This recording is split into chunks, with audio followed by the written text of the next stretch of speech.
이성이나 과학으로 이해할 수 없는 많은 기적들이 기록되어져 있습니다. 오늘 읽은 본문도 그 중에 하나입니다. 보리떡 7개와 물고기 2마리로 남자만은 기록 안 돼 있어요. 4,000명을 먹이시고 7 광주리를 남긴 칠병이어의 이야기입니다.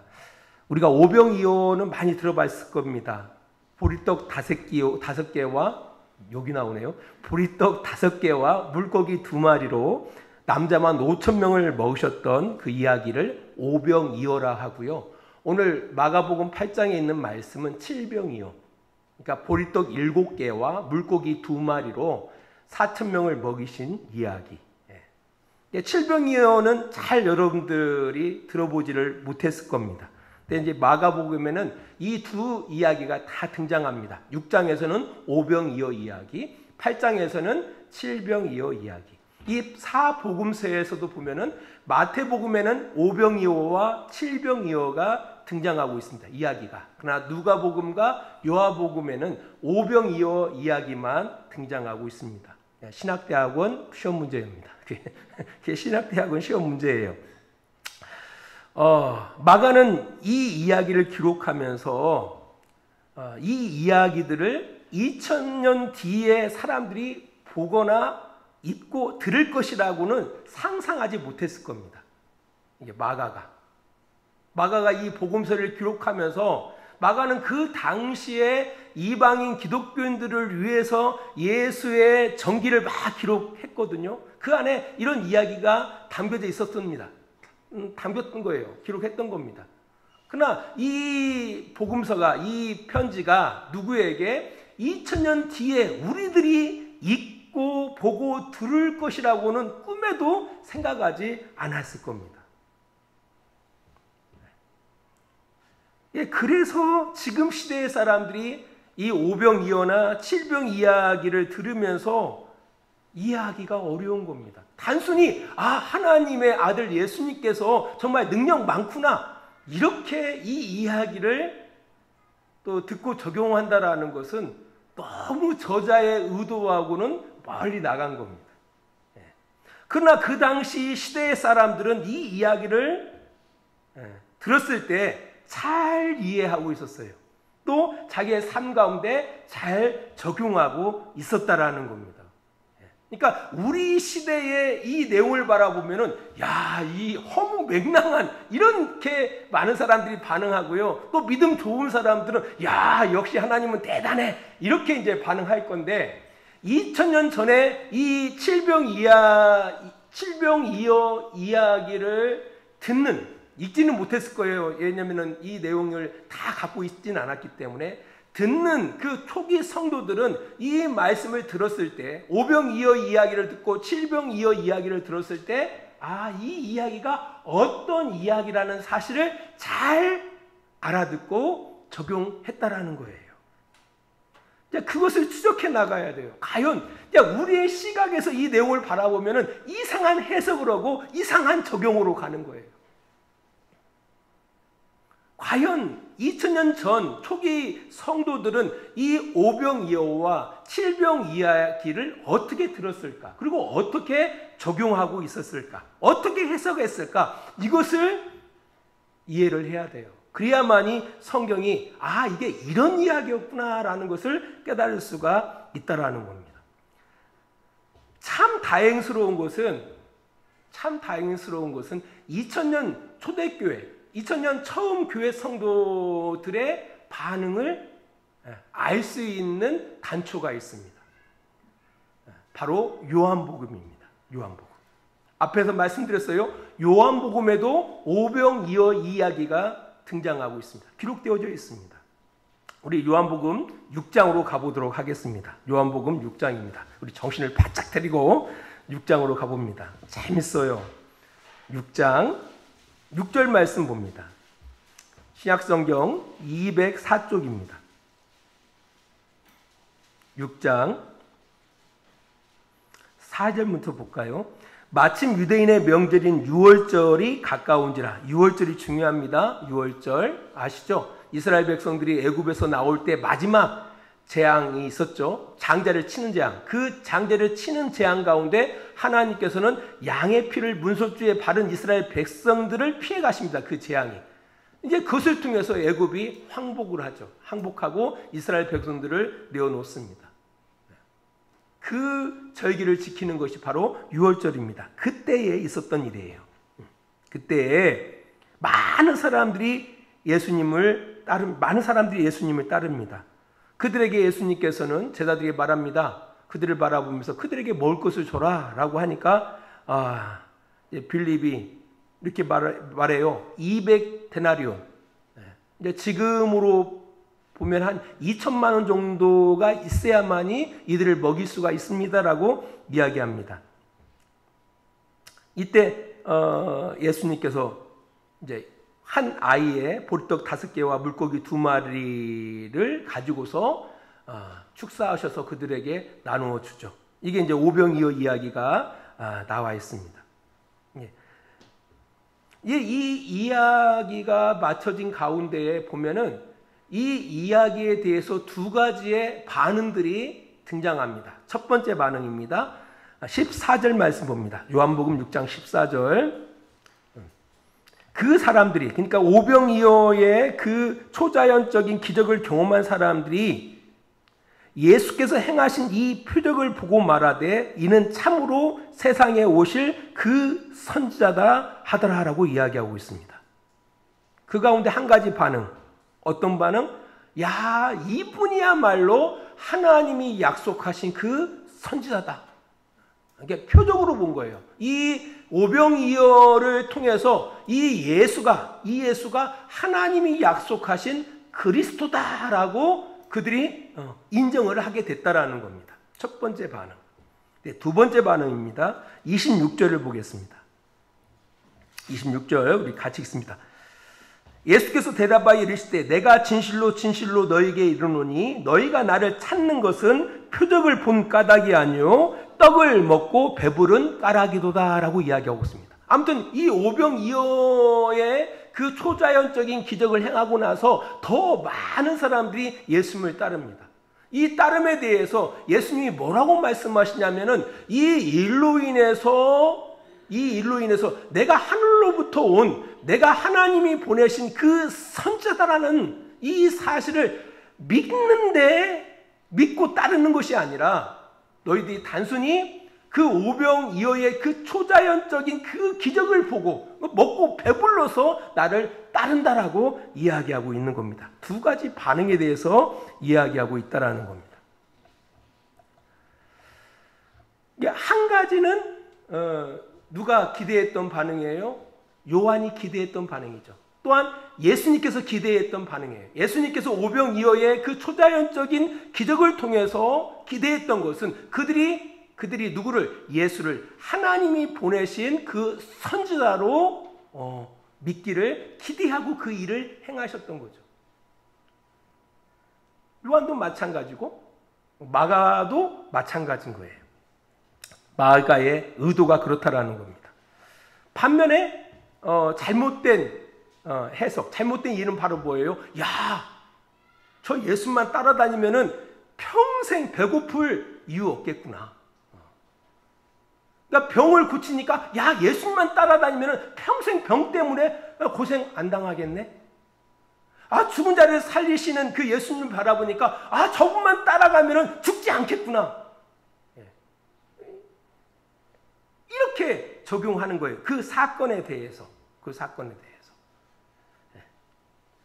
사실 이 표적, 어떤 표적? 그 선지자, 하나님이 구약에 약속하신 그 선지자가 예수가 맞구나라고 그 오병이어의 그 초자연적인 기적을 통해서 깨달은 것, 그게 올바르게 해석한 거예요. 그렇다면 그 선지자가 누군데가 좀 필요합니다. 우리 신명기 18장을 가보겠습니다. 구약성경 신명기 18장 15절 말씀을 보겠습니다. 신명기 18장입니다. 보세요. 내 하나님 여호와께서 너희 가운데 내 형제 중에서 너를 위하여 나와 같은 선지자 모세와 같은 선지자 하나를 일으키시리니 너희는 그의 말을 들을지니라 라고 이야기하고 있어요. 그리고 그가 19절 보세요. 누구든지 내 이름으로 전하는 내 말을 듣지 아니하는 자는 내게 벌을 받을 것이요 또 죽임을 당할 것이고 그지만 그의 말대로 순종하는 사람은 살 것이다 라고 말씀하고 있어요. 그 선지자 이를 우리는 메시아라고 하는 거예요. 그리스도라고 이야기하는 거거든요. 그러니까 하나님께서 보내시는 그 선지자, 이분이 그 선지자구나, 모세에게 약속하신 그 선지자구나 라고 그들은 믿고 예수를 따랐다는 거예요. 예수를 따랐다는 얘기는 뭐예요? 그의 말씀에 순종했다라는 거죠. 왜? 신명기 18장에서 이야기하는 것처럼 그의 명령을 듣고도 순종하지 아니하는 자들은 뭐 한다고요? 멸망한다라는 거예요. 죽는다. 반대로 그의 말씀에 순종하는 자는 산다라고 이야기하고 있는 거예요. 그 선자를 이야기하고 있는 거예요. 그러니까 이 오병이어의 이 초자연적인 기적을 경험한 많은 무리 가운데 어떤 무리들은 그 오병이어를 통해서 예수를 하나님이 보내신 그 선자로 믿고 그의 말에 따라갔다라는 거예요. 반면에 어떤 사람은 그 기적에 심취해서 기적에 집착하며 살았다라는 얘기예요. 두 가지 반응들을 이야기하고 있다라는 겁니다. 이 오병이어의 이 기적이 있은 뒤에 예수님께서 요한복음의 긴 그 6장의 내용을 통해서 이 사건 뒤에 뭔가를 설명해 주십니다. 다시 한번 요한복음 6장으로 가보겠습니다. 6장 32절 말씀을 보겠습니다. 32절 보세요. 자, 모세가 등장해요. 예수께서 이르시되 내가 진실로 진실로 너희에게 이르노니 모세가 너희에게 하늘로부터 떡을 준 것이 아니라 내 아버지께서 너희에게 하늘로부터 참떡을 주시나니 라고 이야기하고 있습니다. 참떡을 주신대요. 참떡. 진짜 떡을 주신다라는 거예요. 그냥 잠깐 먹고 다시 배고프는 그런 떡이 아니라 영원히 배고프지 않은 떡을 준다라는 거예요. 그래서 33절 봅니다. 이 하나님의 떡은 하늘에서 내려 세상에 생명을 주는 거라는 거예요. 이 떡은 다르대요. 세상의 떡과 달라가지고 이 하나님이 주시는 떡은 하늘로부터 내려서 세상에게 뭘 주신다고요? 생명을 준다라는 거예요. 생명을 준다라는 거예요. 이러니까 제자들이 이렇게 말합니다. 그들이 이르되 주여 이 떡을 항상 우리에게 주소서. 그 떡을 항상 우리에게 주십시오 라고 이야기하는 거예요. 생명을 준다니까. 생명. 이때 예수님이 이렇게 말씀하십니다. 35절 보세요. 예수께서 이르시되 나는 생명의 떡이니 내게 오는 자는 결코 줄이지 아니할 터이요 나를 믿는 자는 영원히 목마르지 아니하리라 라고 이야기하고 있습니다. 뭐라고요? 자신이 생명의 떡이라는 거예요. 내가 생명의 떡이다. 내가 떡이다. 내가 떡이다. 지금 이 오병이어 뭘 먹었죠? 그들이 떡을 먹었어요. 보리떡을 먹었단 말입니다. 보리떡을 먹고 배불렀어요. 이 이야기를 통해서 예수님이 자신이 하늘로부터 온 생명의 떡임을 지금 이야기하고 있는 거예요. 생명의 떡이다. 나를 먹는 자, 나를 믿는 자는 영원히 목마르지 아니한다. 그러면서 뭐라고 말씀하시냐면은 40절 봅니다. 40절 우리 같이 읽습니다. 요한복음 40절 내 아버지의 뜻은 아들을 보고 믿는 자마다 영생을 얻는 이것이니 마지막 날에 내가 이를 다시 살리리라 하시니라 라고 이야기하고 있습니다. 이제 하나님의 뜻은 하나님께서 아들을 보내가지고 이루기를 원하는 하나님의 뜻은 바로 뭐냐면은 아들을 보고 믿는 자마다 뭘 얻는 것? 영생을 얻는 것. 이 영생이라는 것은 지난번에 말씀드렸지만 영원히 사는 걸 말하는 것이 아니라 하나님과 함께 사는 걸 말하는 거예요. 하나님 아버지와 함께 사는 것. 그걸 영생이라고 하는 거예요. 그러니까 믿지 않은 사람도 영원히 살아요. 믿는 사람도 영원히 산단 말이에요. 다시 부활해요. 어떤 사람은 생명의 부활로, 어떤 사람은 심판의 부활로 나오는 거예요. 영원히 살아요. 인간은 죽음으로 끝이 아니야. 다시 살아서 어떤 사람은 생명의 부활로 나와서 하나님과 함께 살아가는 것이고, 어떤 사람은 심판의 부활로 나와서 영원히 심판받는 거예요. 근데 하나님께서 예수님을 이 땅에 보내신 목적은 바로 어디 있느냐라고 할 때 영생을 주시는데 목적이 있다라는 거예요. 영생. 그러니까 하나님 아버지와 함께 살게 하는데 목적이 있다라는 거예요. 그래서 그 뒤에 그 말씀이 기록되어 있는 거예요. 마지막 날에 내가 이를 다시 살리리라라는 말씀이 따라오는 겁니다. 이에 대해서 사람들은, 제자들은 막 수근수근 거려요. 뭐 자신이 생명의 떡? 41절 보세요.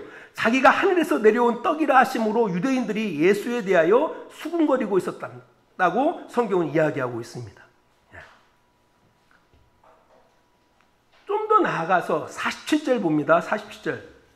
진실로 진실로 너에게 이르노니 믿는 자는 영생을 가졌다라고 이야기하고 있습니다. 누구를 믿는 자? 예수를 믿는 자. 예수를 어떤 분으로? 하나님께서 보내신, 그죠? 하나님께서 보내신 그 선지자로 믿는 자는 그 안에 뭐가 있다고요? 영생이 있다. 영생을 가졌다라고 이야기하고 있습니다. 영생을 가졌다. 네. 그러면서 48절 봅니다. 내가 곧 생명의 떡이다라고 이야기하고 있습니다. 내가 곧 생명의 떡이다. 내가 곧 생명의 떡이다. 예수가 생명의 떡이다. 이 생명의 떡이다. 49절 봅니다. 49절. 너희 조상들은 광야에서 만나를 먹었어도 죽었거니와. 그죠? 이스라엘 백성들이 40년 광야를 지날 때 하늘로부터 떡을 먹었어요. 그 만나를 먹었어요. 그냥 먹고 죽었어요. 하지만 예수님이 주시는 떡은 다르대요. 50절 봅니다. 하늘에서 내려오는 떡이니 사람으로 하여금 먹고 죽지 아니하게 하는 것이니라 라고 이야기하고 있습니다. 하지만 생명의 떡이신 예수님은 그렇지 않다는 거예요.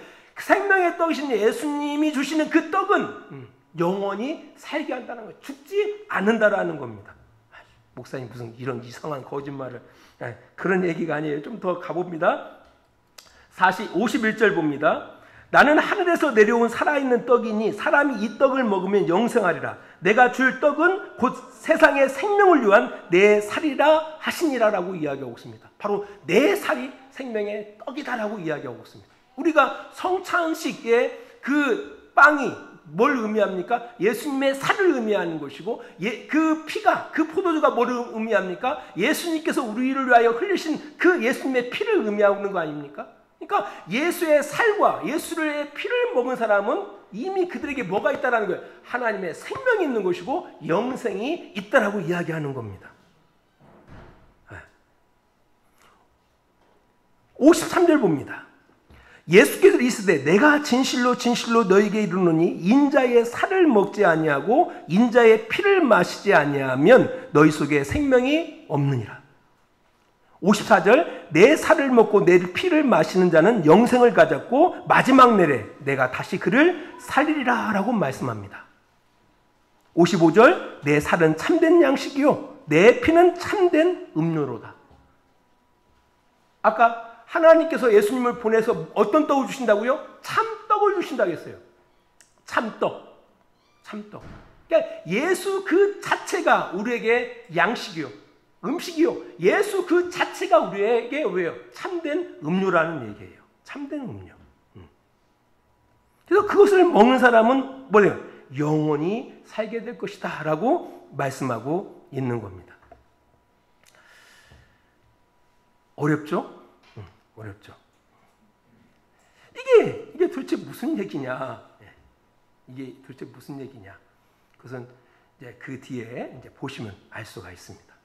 그러니까 오병이어 이후에 이 이야기를 하실 때 이게 연관이 돼 있는 거예요. 오병이어의 그 초자연적인 기적과 예수님의 생명의 떡 되심과 깊은 연관성이 있는 겁니다. 있는 겁니다. 이 이야기를 하시고 난 뒤에 두 가지의 반응들이 나타납니다. 첫 번째 반응은 사람들이 도대체 이 이야기를 이해할 수가 없는 거예요. 그래서 예수님을 떠나가 버립니다. 66절을 봅니다. 요한복음 6장 66절. 그때부터 그의 제자 중에서 많은 사람이 떠나가고 다시 그와 함께 다니지 아니하더라. 제자들이에요. 예수님과 동고동락했던 많은 제자들이 이 말씀을 듣고 도대체 이게 무슨 말이야? 참 어렵네. 이해할 수가 없네. 라고 생각하고 떠나가 버리는 거예요. 예수님을 떠나가 버려요.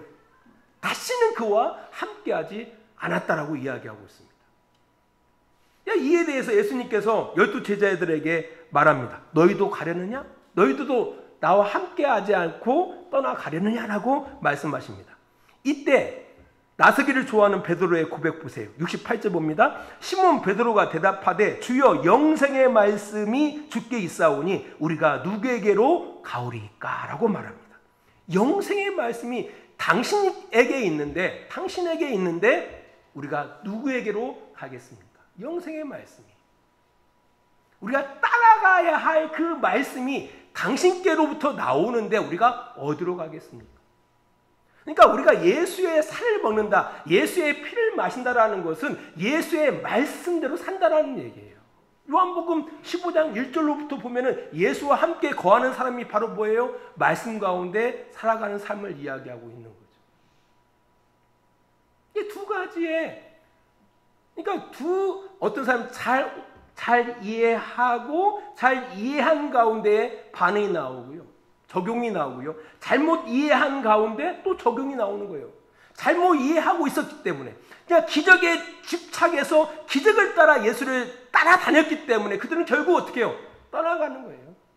예수와 함께하지 않는 거예요.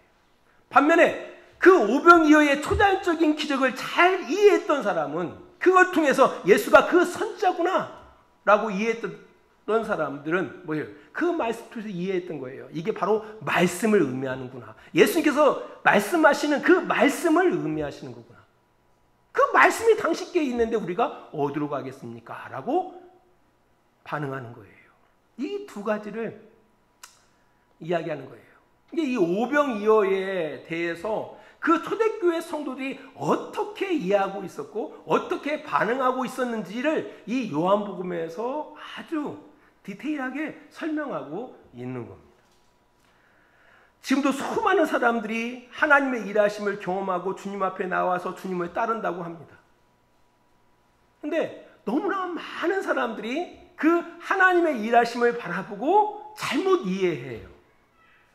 어떻게 이해하냐면 하나님은 기적을 만드시는 하나님, 초자연적인 능력으로 행하시는 하나님. 야, 그러면 그 예수님만 따르면 그 하나님만 믿으면 만사형통이네? 이렇게 바라보고 예수님을 따르는 사람들이 너무 많아요. 아니 우리 교회 안에도 그런 사람이 있을 수가 있어요. 빨리 고쳐먹여야 돼 생각을. 그걸 잘못 이해하고 있는 거예요. 항상 일어나지 않아요. 그런 일은. 그런 초자연적인 그런 기적들이 항상 일어나지 않아요. 이제 그럼에도 불구하고 너무나 많은 성도들이 항상 일어날 줄로 알고 한 번만 기회를 주세요라고 하면서 하나님을 따르는 사람들이 너무나 많더라는 거예요. 잘못 이해하고 있고. 그 예수님을 따르는 거 아니거든요. 예수님과 함께 하는 거 아니거든요. 예수님과 함께 살아가는 건 아니거든요.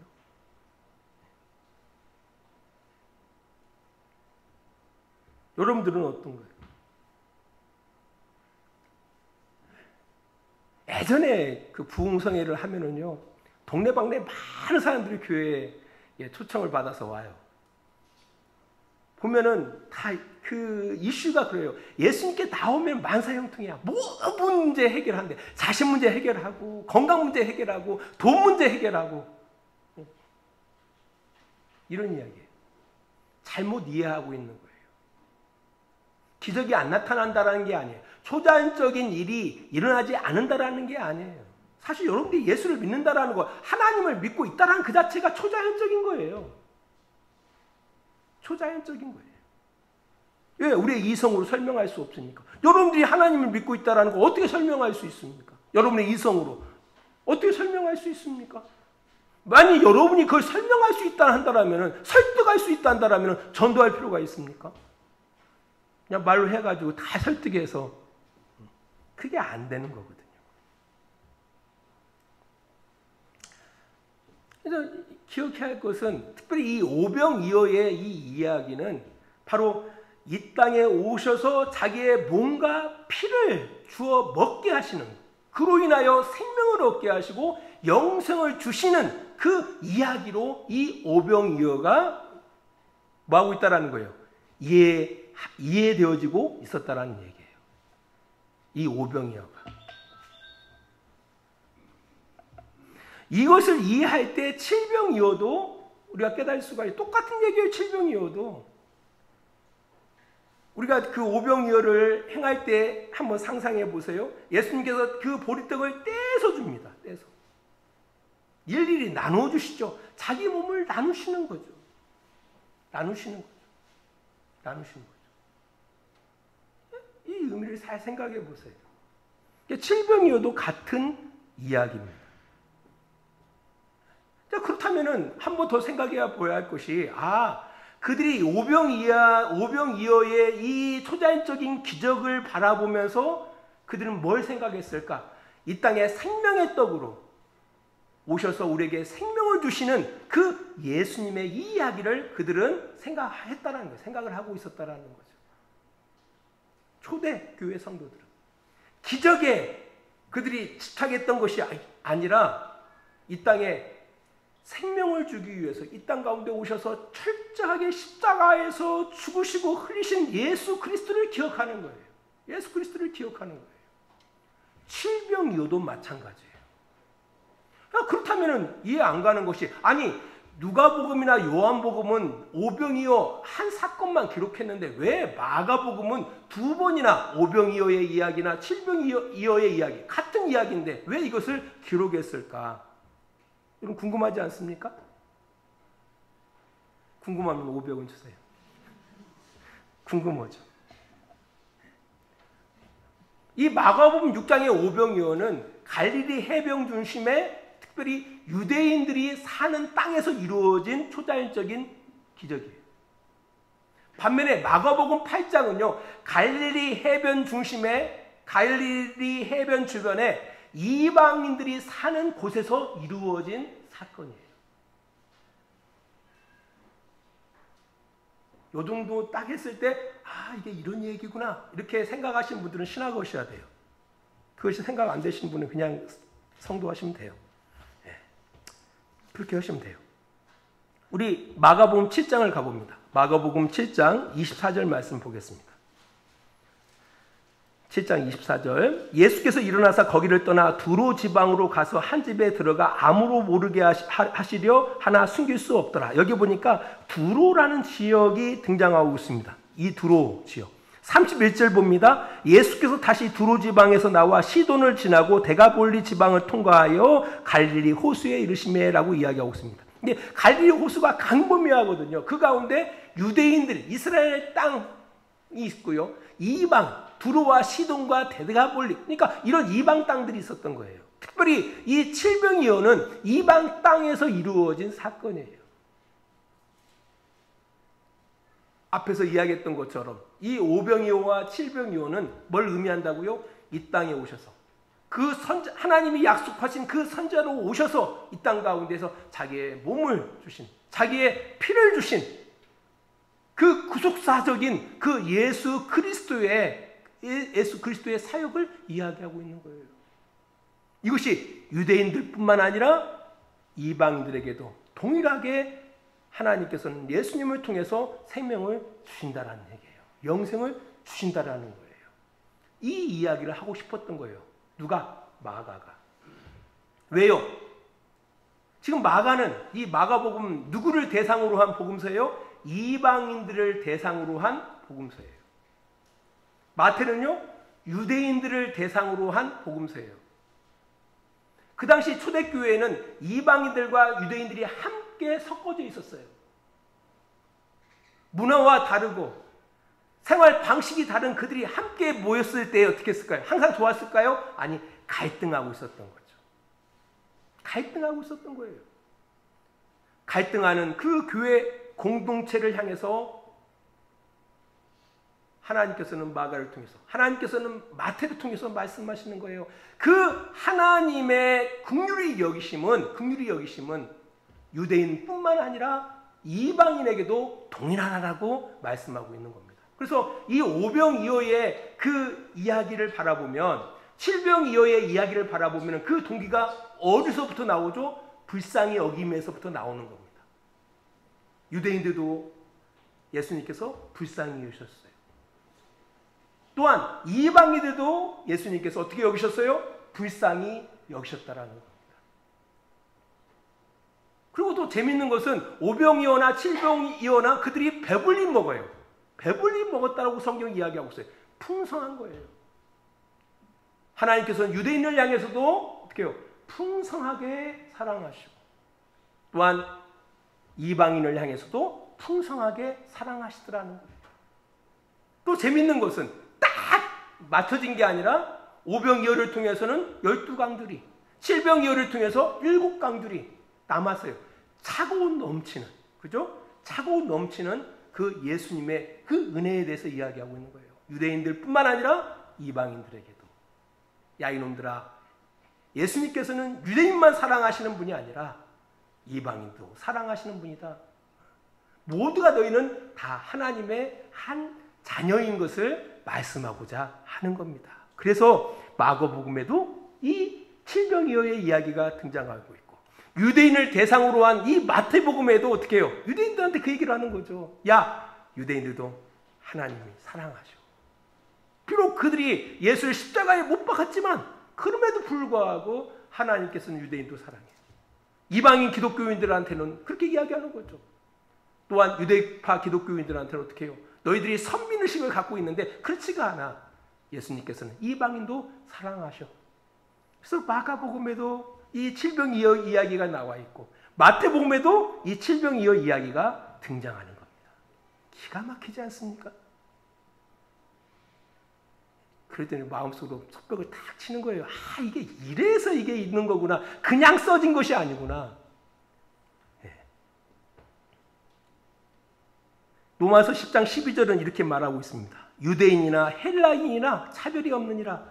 한 주께서 모든 사람의 주가 되사 저를 부르시는 모든 사람에게 부요하시더라라고 이야기하고 있습니다. 유대인, 헬라인 차별이 없다.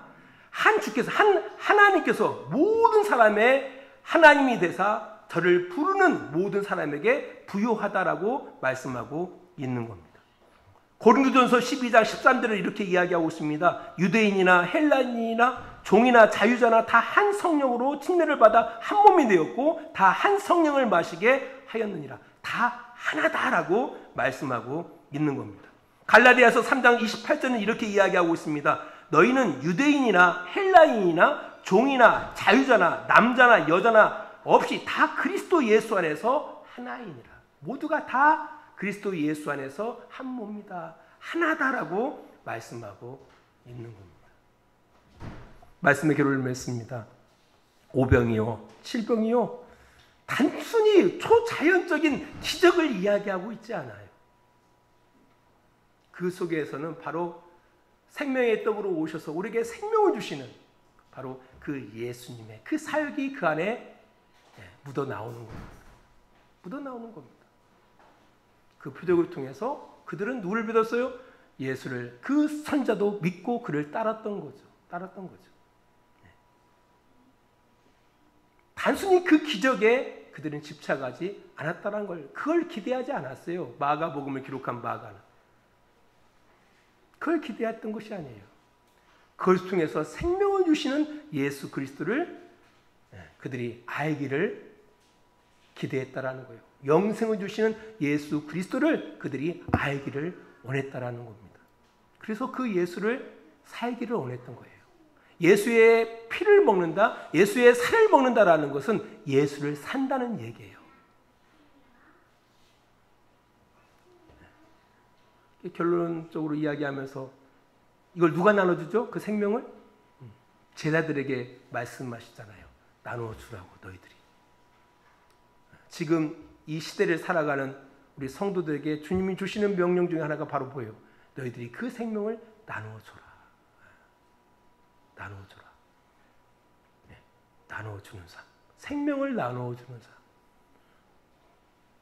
그 삶을 살아가라라고 말씀하고 있다라는 겁니다. 그리고 그 내용 속에서 제일 중요한 그 메시지.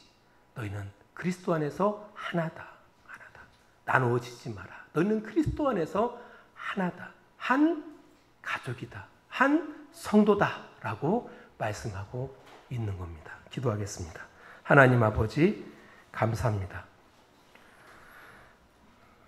우리의 삶 속에서 하나님이 허락하시는 그 하나님의 진정한 뜻이 무엇인지를 또 말씀을 통해서 확인하고 묵상하고 그 가운데에 살아가기를 원합니다. 우리가 그리스도 안에서 한 공동체임을 기억하게 하시고, 비록 교회 이름은 다르고, 비록 출신 성분은 다르고, 배움은 다르고, 건강의 유무도 다르겠지만, 그럼에도 불구하고 여전히 아버지로부터 사랑받는 자들이고, 하나님으로부터 불쌍히 여김을 받는 자들이고, 또한 하나님의 넉넉한 그 사랑 가운데 있는 하나님의 한 형제요 한 자매인 것을 기억하게 하시고, 우리가 주어진 우리의 삶의 영역 속에서 이 하나 되어짐을 늘 기억하고 함께 생명을 나누며 살아가는 그런 복된 성도들이 되어질 수 있도록 주님께서 붙들어 주시고 인도하여 주시옵소서. 이제는 우리를 사랑하시는 우리 아버지 하나님의 그 크신 사랑하심과 예수 그리스도의 십자가의 은혜하심과 성령의 감화와 감동과 지키시고 인도하심이 오늘도 시간을 구별하여 하나님의 말씀 가운데 겸허하게 무릎을 꿇은 귀한 성도들의 머리 위에, 또 그들의 가정과 직장과 사업장 위에 하나님의 뜻대로 살아가고자 애쓰는 그들 위에 하나님께서 놀라우신 은혜와 사랑으로 늘 함께해 주시기를 간절히 축원하옵나이다. 아멘.